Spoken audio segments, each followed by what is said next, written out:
All right, episode 1 of In the Ute Tutorials. Here we got Courtney and Sarah, our two fine vet students, and our constant ride-along Rose, who's also a vet student. And we are on our way to go jump test some bulls and AI some cows.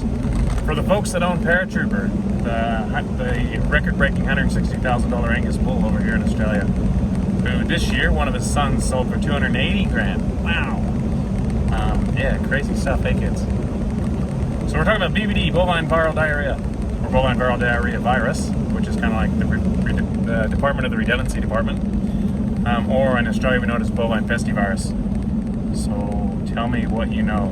First thing is, it's a really cool disease and how it's transmitted. Do you want to walk me through how that works, guys? Well, it's transmitted basically anywhere, so from respiratory to fluids, semen, milk, in utero, Yeah, anything that falls off of a cow can be full of virus. pretty much.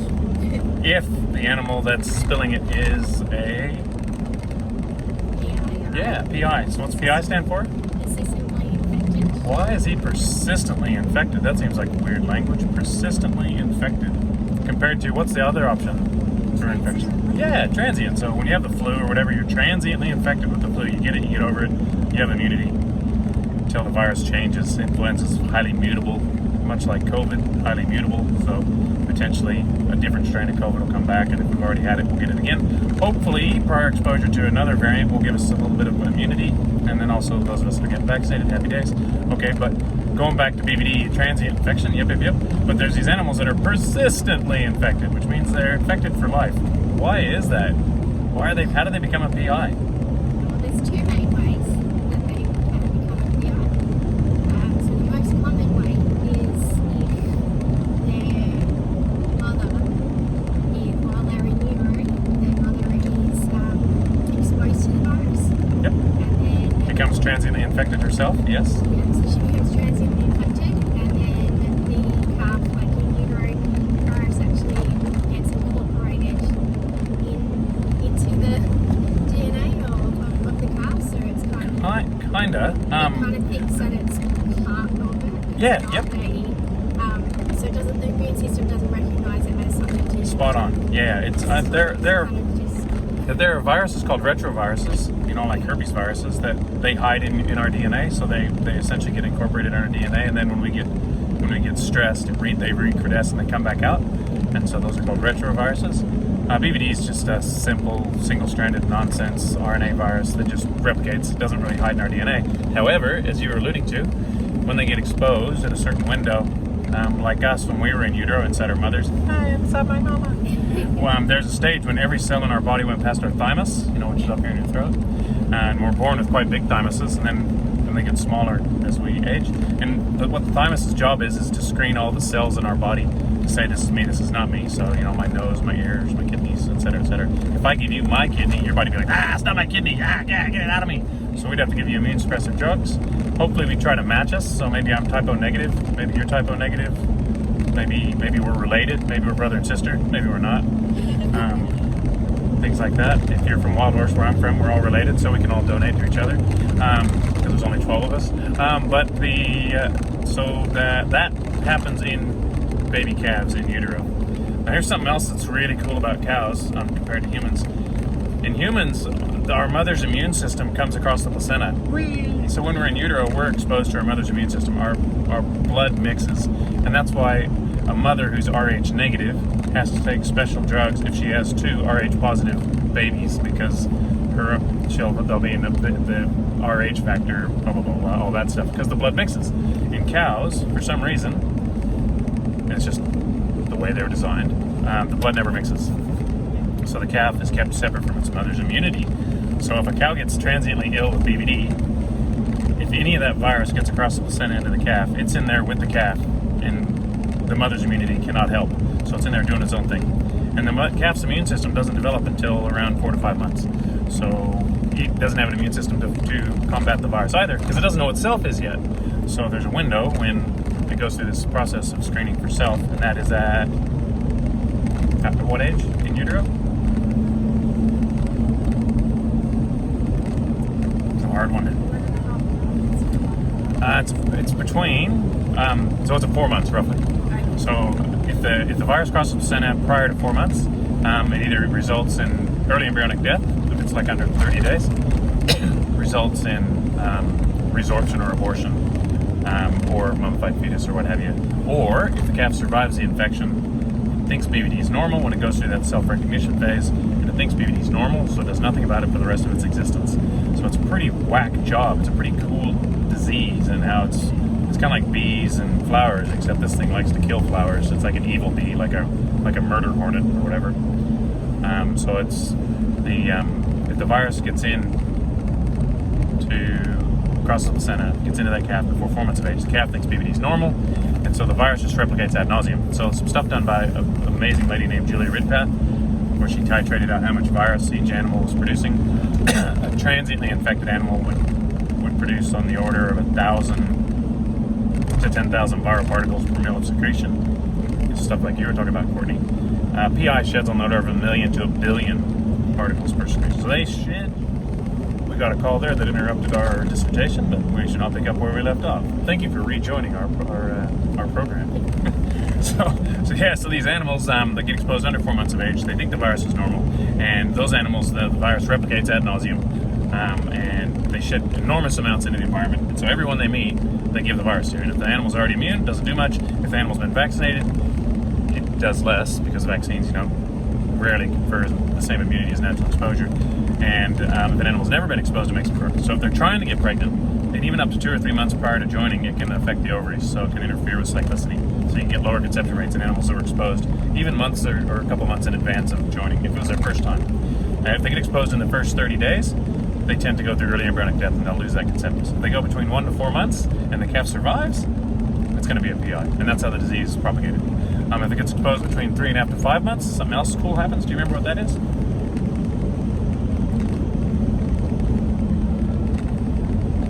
They can either go 2 ways. So they could be a PI, or they could be like just they produce antibodies. Yeah. Well, after 4 months, they'll fight off the infection if they don't abort and produce antibodies. But there's congenital defects as well associated with BVD. And so these are pretty well described in the lit, like hydranencephaly. So their brains the ventricles are enlarged, and so the brain is displaced with just fluid.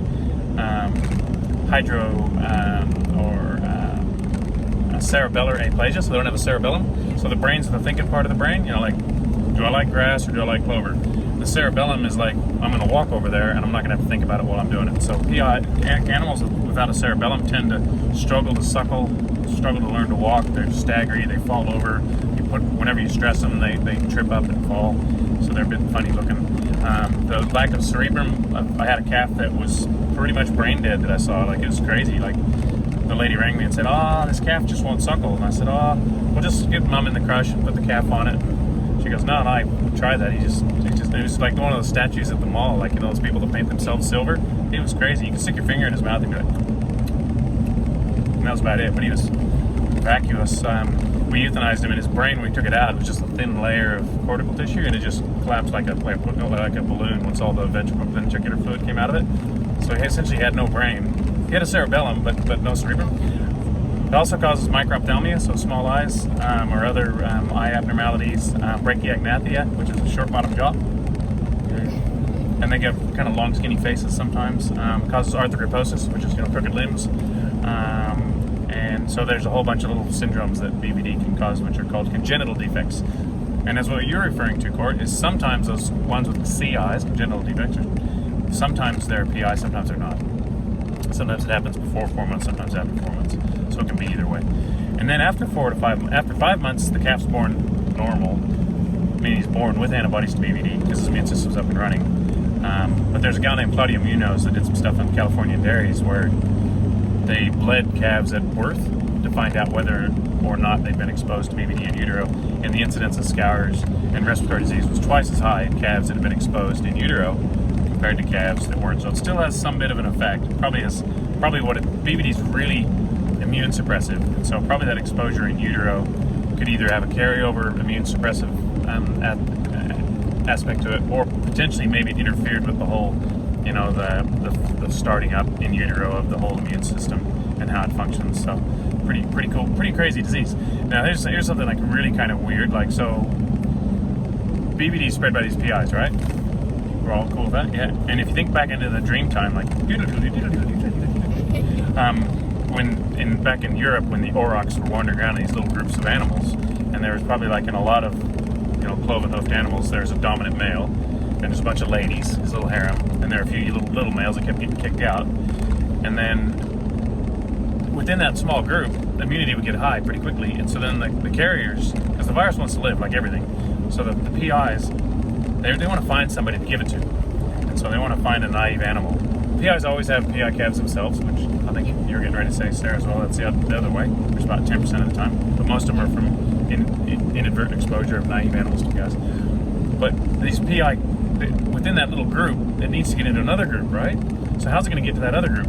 Well, I think, and a couple other people think, a gal named Hannah Van Kampen, who's a legend, another BVD researcher, she believes that these congenital defects are actually an evolutionary strategy, so that some PIs are really, really dopey, can't think, can't walk. And so when you got a population of animals and there's all these little calves at foot, and you get these animals that just can't suckle, can't process stuff, and are blind, they get left behind. And when you got a population of cows and a population of cows, they don't really mix. They're kind of like, well, you're the Crips, we're the Bloods. You know, we don't party together.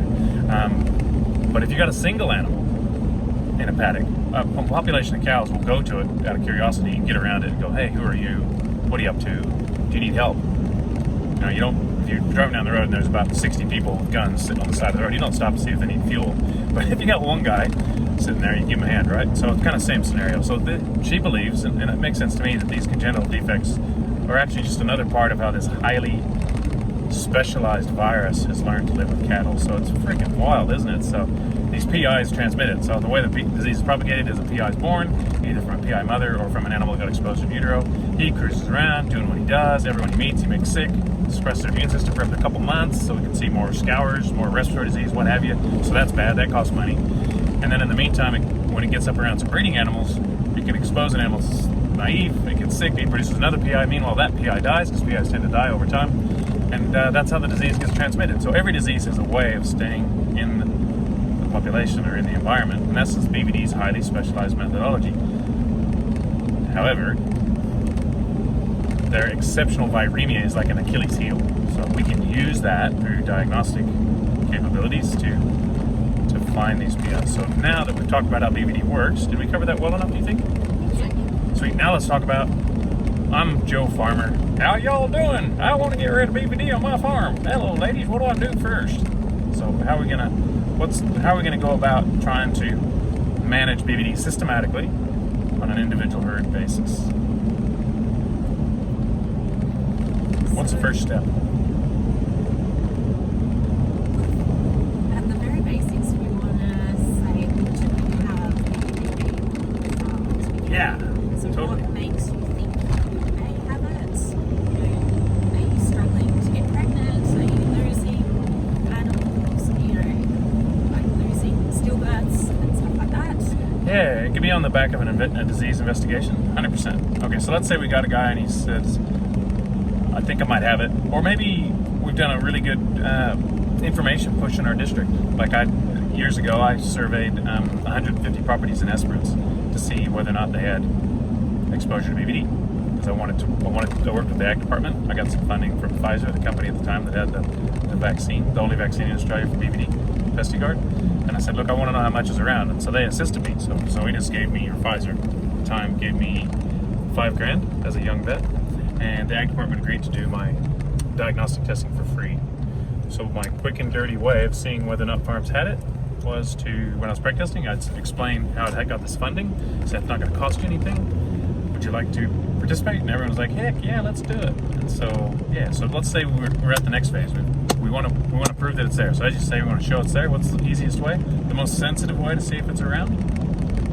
Test for Antibodies, yeah. So essentially it's kind of like saying, let's say your name's Cletus, right? And we want to know, we got a room full of people, and we want to know if Cletus is in there. We can walk through the room and ask everyone, are you Cletus? Hey, you Cletus? Nah. I'm Billy Bob. All right, I'm Billy Bob. What's a better way of finding out if Cletus is in the room? Yeah. Or ask, it's a room full of people. They've been there for a couple months. Let's go ask 5 people. Do you know Cletus? And if everybody goes, nah, never met a Cletus, then you're not going to go around and ask the rest of the room, are you? So that's the methodology that we mostly use for BVD, and how countries like Norway essentially embarked on their eradication programs historically, is with serology. So as you say, looking for antibodies. So kind of my strategy for folks to get going is the heifers represent the youngest reproducing age, soon to be reproducing age group on the farm, and we're going to do that today. Maybe I reckon what we should do is shoot a little video of us collecting bloods where we're going for Paul Foltz's. So we got a group of heifers. We're going to blood test a handful of these heifers. We don't need to blood test them all, and we're going to ask them, do you have any antibodies to BVD? And if they all say, nope, I don't have any antibodies to BVD, then we know quite conclusively that none of those girls in that group are a PI, and we know that they are at risk should they meet a PI. So we would say, in that case, if they all say nope, never seen it, they're all antibody negative, we would say, Paul, you should probably consider vaccinating these girls because they have no immunity. Conversely, if they all say, oh yeah, Cletus, yeah, heck yeah, no, good fella, really good fella, kind of ill growthy, scours a lot, he's often pooping himself, but yeah, we know him. Then we'd say, ooh, Paul, they've all either met Cletus and he was a steer and he's gone, or a heifer they got a cold, or one of these females we're looking at is a PI, or more than one. So that's kind of the way we kind of tackle it. Is so to give you a quick rundown, I initially do the young herd testing, and essentially give that value proposition to the farmer. Let's blood test a handful of your heifers prior to mating. They need to live together for at least 2 months, so they've had time to get to know each other, and they need to be at least 8 months old, because up until about 6 months there's maternal antibody interference. So if an animal's mother had been exposed to BVD previously, the calf's got immunity from the mother from the colostrum, and so she won't mount as good of an immune response until those passively acquired antibodies are gone, and she has the opportunity to develop her own antibodies from exposure, right? So we'll blood test a handful of them once they're that age, and we use it as a decision tree to either vaccinate or ear notch. And if we do that consistently, and I've done this on a lot of farms in Esperance and around Australia, we can progressively eradicate BVD. If someone wants to really crank it up more, then we probably need to look into the older age groups. The reason I just mostly stick with the heifers is because over time PIs tend to... Yeah, exactly. And so it doesn't make sense, like, we've got a mob of 8-year-old cows, let's go and ear notch the whole damn show. However, just out of interest's sake, that's exactly what the Swiss did. So the Swiss came in... Maybe we should start with the Norwegians first. So Norway came in back in the 90s and said, BVD, we know how it works. We know that these animals that are PIs generally tend to waste away and die with mucosal disease, and it's a horrific way of dying. And so they got together and said these PIs are a bad welfare outcome. It's unfair to these animals to let them, die slowly when we could have easily sorted them out prior to that. And so they did, and they knew that it caused a bit of scours and a bit of abortion and a bit of mastitis and other things like that. So they thought it would have a positive benefit financially to get rid of it. So they got their epidemiologists together and they said, rightio, if we can eradicate BVD from Norway, we should be able to pay for the cost of eradication within 30 years. Does that make sense? In production lips. Completely voluntary. So they went out and said, guys, let's do this. And the Norwegians, they're a socialist country. They tend to band together. They got a term called nugnag or something, where if a barn burns down, they all come and help. It's really quite a beautiful culture, beautiful system. They got a lot of oil wealth as well, so that helps. But they went in and said, right, let's do this. So they started doing it, and they used bulk milk antibody testing, and they used bulk milk PCR to look for virus in the milk out of the vat, and then they did serology. And in the first year, they broke even. In the second year, they were making money. And then that's when they said, holy cow, this is amazing. It took 12 years to eradicate. And they found that after they eradicated, they halved abortions. Half. Done. Reduced mastitis by 7%. There's lots of things that cause mastitis. BVD doesn't cause mastitis, but it causes immune suppression, which made strep ag, Staph aureus, E. coli, Klebsiella, insert name of pathogen here, which just made it worse. 96 more kilos of milk per year per lactation, which in today's Australian market's around $50 per head per year. Big gosh. They're able to get their cows back in calf, because they're a year-round calving system, 14 days earlier once they get rid of BVD. That's cool. That's sick. That's madness. So they did the math, and like, this kicks ass. So then the government came in and said, look, you guys that have decided you don't want to do it, you got to do it. So then they eradicated it over 12 years. Just by finding the PIs and getting rid of them. Pretty rad. So the Swiss are watching this and they're like, dude, that's awesome. The Swiss have got like a real mess, kind of, epidemiologically, in that all these guys have their little individual farms in the wintertime when it's cold, and they live in a barn because it's cold as hell. And in the summertime, they send them all up into the mountains, and they all go and commingle with with everyone else's cows. And then they bring them down out of the mountains and run them through the towns, and they all got their bells, ding, ding, ding, and they blow their big tweezers horns,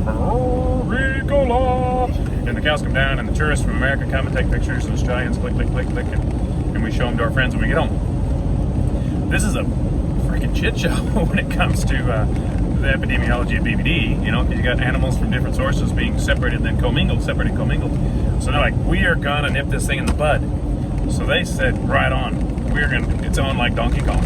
They ear-notched every animal in Switzerland in the first year.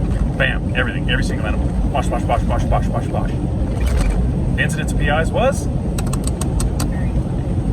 0.8, 0.8%. So that's cool, eh? Okay, so then they said, right, every animal born in Switzerland must be tested within 48 hours of birth, must have an electric ID put in their ear, and all PIs must be euthanized immediately.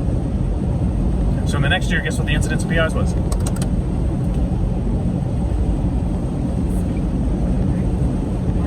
1.5%. You go, whoa, it was 8%, 0.8, and now it's 1.5. Why is that? Well, because PIs tend to die pretty early.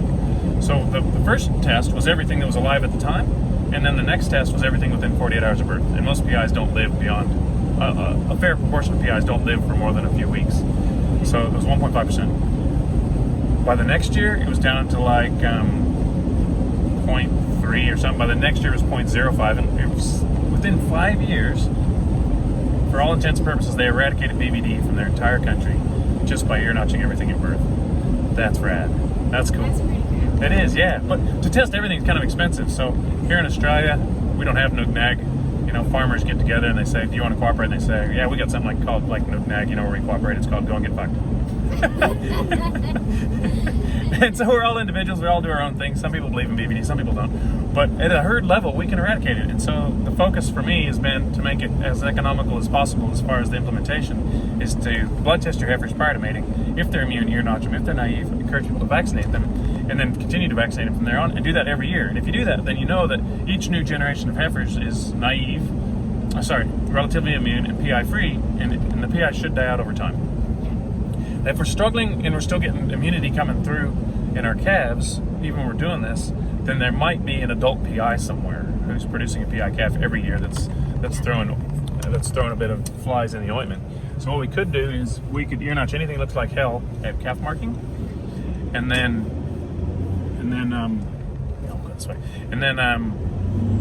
ear-notch that if that animal comes out as a PI, check its mother, because a PI will always have a PI calf. Though most calves are born from normal mothers. So that's how we can find these older PIs. But it's not a very systematic strategy. A more systematic strategy, if it's continuing to give us curry, is at weaning, before we commingle the mobs, because most farmers in Australia have multiple management groups, we can blood test the calves, at weaning. And if the calves are highly immune, then we have evidence that there's a PI mother in that group, or that group's had a PI in it recently. And so we can then hunt down and find the PI and get rid of it.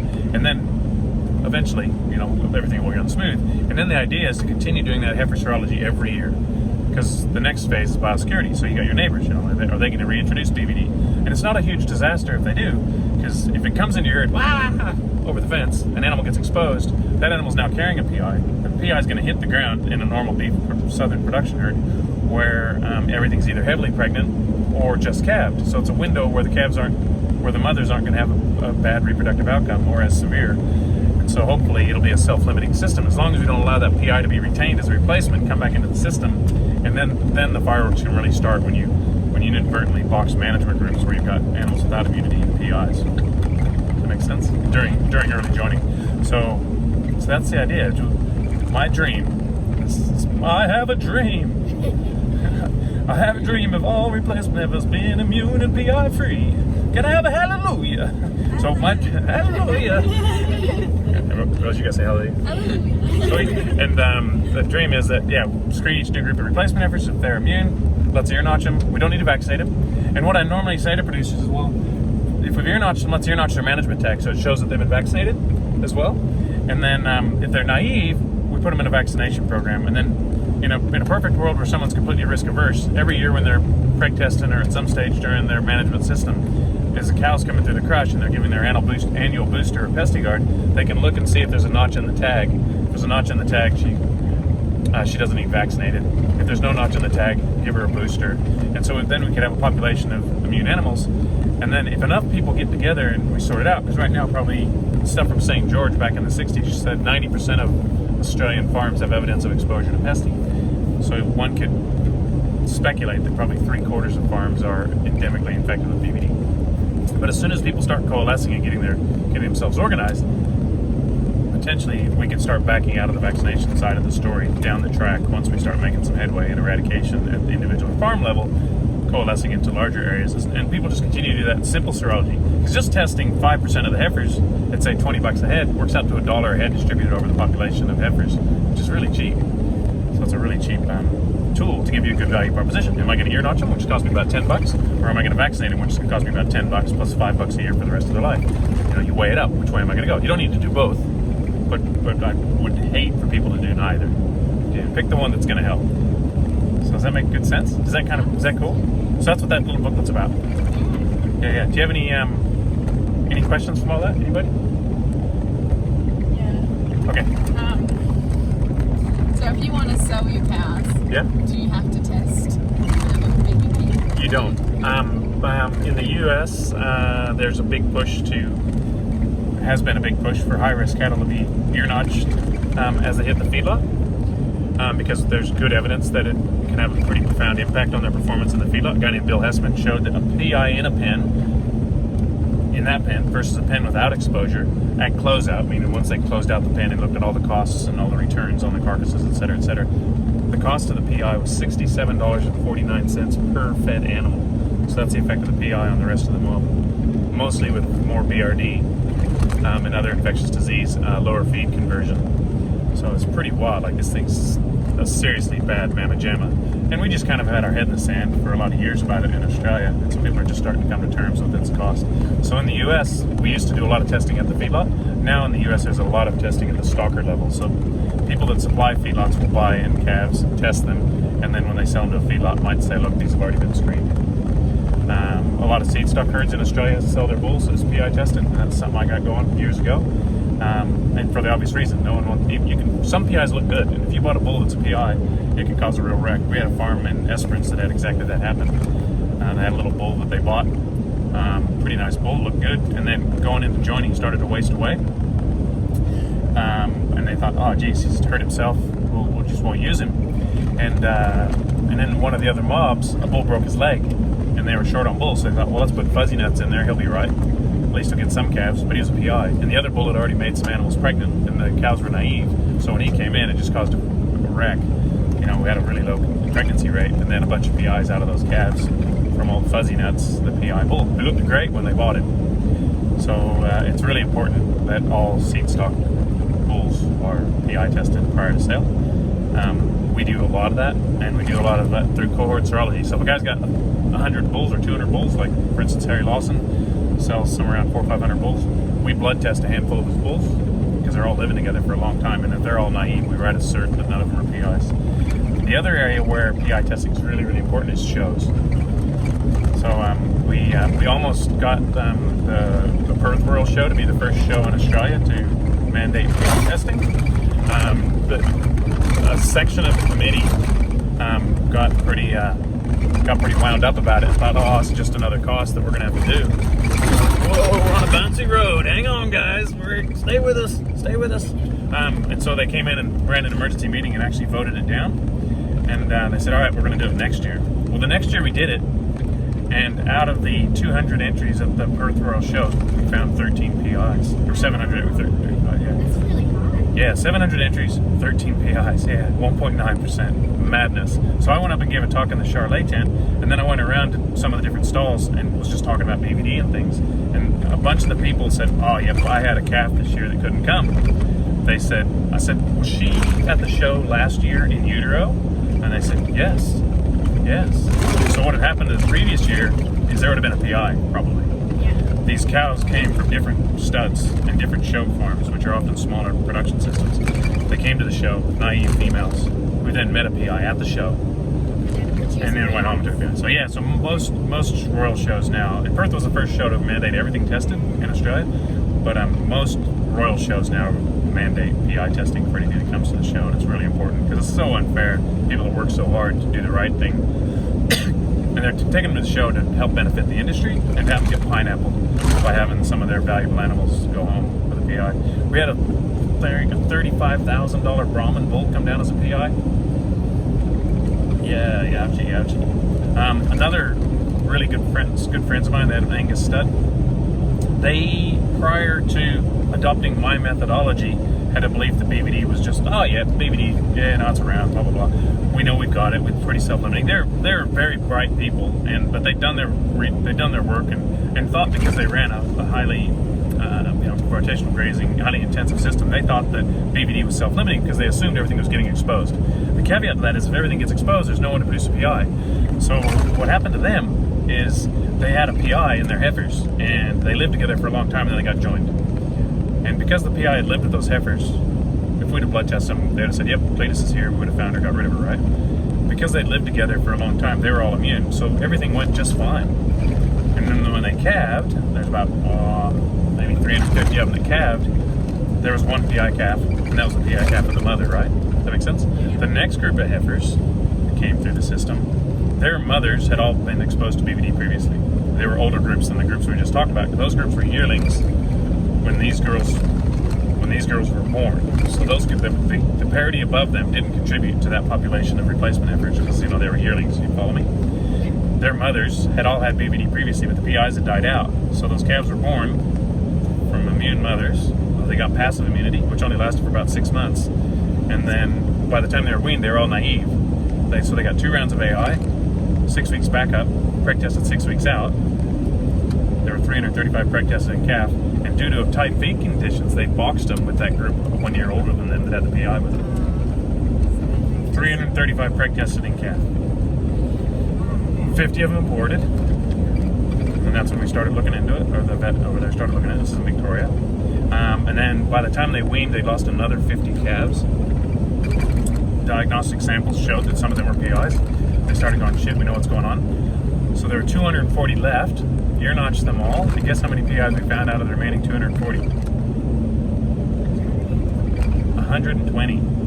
Yeah, so out of 335 preg tested in calf heifers of one of the best Angus studs in Australia, arguably the best, produced 220 dead offspring due to BVD. 120, yeah, so that's what I did. They sold the ones that were good direct to slaughter, and the rest of them he said he shot and pushed them into a hole. He said it was the toughest job he ever did. But that's one PI causing a wreck. So if we can go back in time, we'd asked those girls that year before the wreck and said, have you, we'd have bled 5% of them. There were 300 of them, so we would have bled, 15 or so. And we'd have said, have you ever met a PI? And they would have said, yeah. And we'd have said, well, 1, we don't need to vaccinate you. 2, we should ear notch you. We would have found the PI and got rid of her, and there would have been no wreck at all. Okay, now if they would have listened to the message the next year, we'd have blood tested that second group of heifers, and they would have said, never met him. Nope, never heard of BVD. What's BVD? And we'd have said, geez, no immunity. And we would have known that the rest of the herd had immunity because they had historic records. And we would have gone, ooh, this ain't good. We need to vaccinate you. So we would have vaccinated them. We probably wouldn't have boxed them. However, if we had boxed them, the vaccine is about 80% efficacious, which is actually really good. However, what would have happened is they would have got 10 abortions instead of 50. They would have had 10 dead calves by weaning instead of 50. And they would have had 24 PIs instead of 120. And I reckon they would have gotten on the phone and called Pfizer at the time and sued them for a vaccine failure, when the reality is the vaccine would have saved them 40 abortions, 40 dead calves by weaning, and 96 PIs. So it would have saved them an enormous amount of money. They reckon the whole thing cost them $500,000. Yeah, and what would it have cost to vaccinate those girls? You know, $10 times 335 would have cost them $6.5 grand or so. You know, or ear notching that group before, you know, would have cost them $3.5 grand. So yeah, that's the it would have been $3.5 grand either way in either group. So like BVD is a really unique disease in the way it's propagated, but its Achilles heel is these PIs are so easy to find, and the tests we got are so unbelievably sensitive and exceptionally specific as well, that we can find these guys and really manage them. And then the antibody tests we've got are also highly accurate. So we've really got the tools we need to really guide people to manage it at a herd level, and what I call systematically manage it. And so we can really kick some goals in this disease, eradicate it at the herd level, help people be more profitable, and also which can have huge welfare implications for the animals that are PIs themselves and the animals that live with those PIs. I've got another quick story for you. I had a herd that was in Esperance that was BVD free, and they've been BVD free for quite some time. We've been doing blood testing for them, and they said we went out one year and their heifers had a bad conception rate, so we have a prig test. So we did a whole bunch of serology and things, and nothing showed up. They're just too small. It was a tight year. Might have been a bit of bull issues. And then I was doing the cows later, and I had to deal with this farm that anytime, because they just chose not to vaccinate and they were naive and they're a 35,000 acre place, pretty big joint. I was like, if we ever get some bad repro outcomes, we need to make sure that it's not BVD, because if you choose not to vaccinate, which was their choice, if it gets in, it can be pretty ugly. So we really got to stay on the ball. So we were going through, and there's a mob that went 70%, and I said, oh, we should do some blood testing. They said, nah, we did those. The heifers were poor. It was just a season.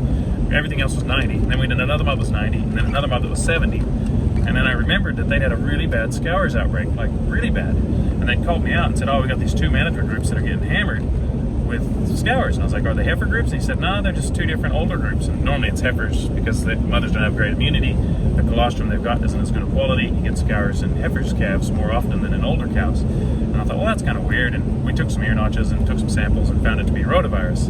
Nothing came up as a PI.